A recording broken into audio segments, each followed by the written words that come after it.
जय श्री राम।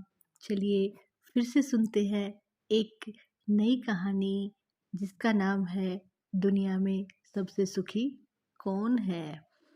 हनुमान जी के मंदिर में एक ब्रह्मचारी रहते थे जहाँ वो पूजा करते, भजन कीर्तन करते और बहुत साधारण और सामान्य तरह से जीवन जीते। एक दिन मंदिर में एक अमीर अपने नौकर चाकर के साथ आया। उसके ठाठ बाट को देखकर ब्रह्मचारी ने सोचा, ये व्यक्ति सुखी व्यक्ति होना चाहिए। ब्रह्मचारी ने अमीर व्यक्ति से पूछा कि आप काफ़ी सुखी मालूम दिखाई देते हो। अमीर ने कहा, मैं कहाँ सुखी, मेरी शादी को 15 साल हो गए, मेरे एक भी संतान नहीं है। यहाँ दूसरे गांव में रामलाल नाम के एक व्यक्ति रहते हैं, उनके 4 बेटे हैं। सच्चे अर्थों में वही सुखी हैं। ब्रह्मचारी उस अमीर की बातें सुनकर रामलाल के पास जाते हैं और उससे वही सवाल करते हैं कि आप सबसे अधिक सुखी मालूम होते हैं। रामलाल कहता है, अरे मैं कहाँ सुखी, मेरे 4 बेटे हैं, एक भी मेरी बात नहीं सुनता, वे सारे गलत रास्ते पर हैं, इन्होंने मेरा जीना हराम कर रखा है। रामलाल ने ब्रह्मचारी से कहा, यहाँ पास के गांव में केशवानंद नाम के एक विद्वान पंडित रहते हैं, वो सबसे अधिक सुखी हैं। ब्रह्मचारी उसकी बातें सुनकर केशवानंद के पास जाकर कहते हैं, सबसे सुखी आप ही मालूम होते हैं।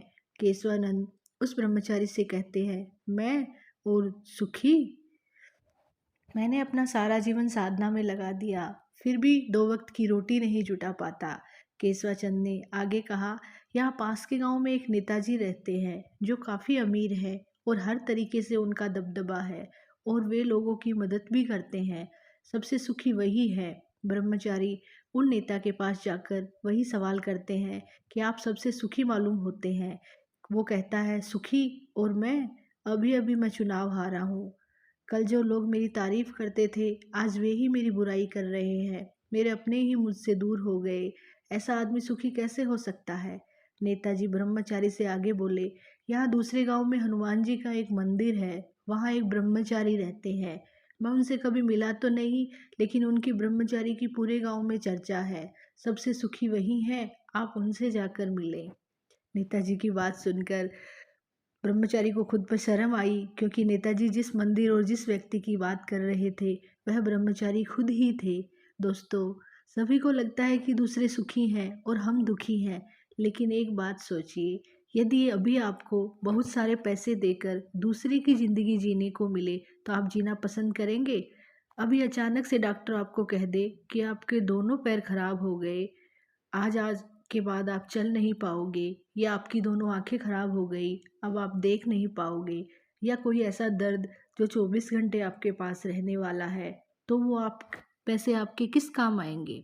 आप कहोगे कि मेरे अपने परिचित दुख के साथ ही मैं खुश हूँ। दूसरे से अपनी तुलना करके खुद को दुखी या कम मत आको, क्योंकि जिससे आप तुलना कर रहे हो सकता है वो आपसे सैकड़ों गुना ज़्यादा दुखी हो।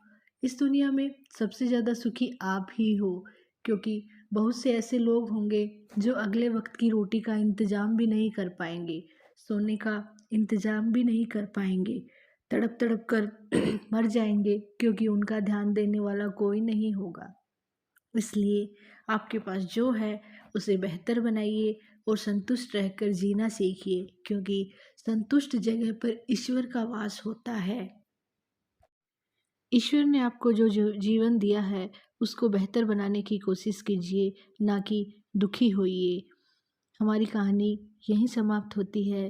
धन्यवाद। जय श्री राम।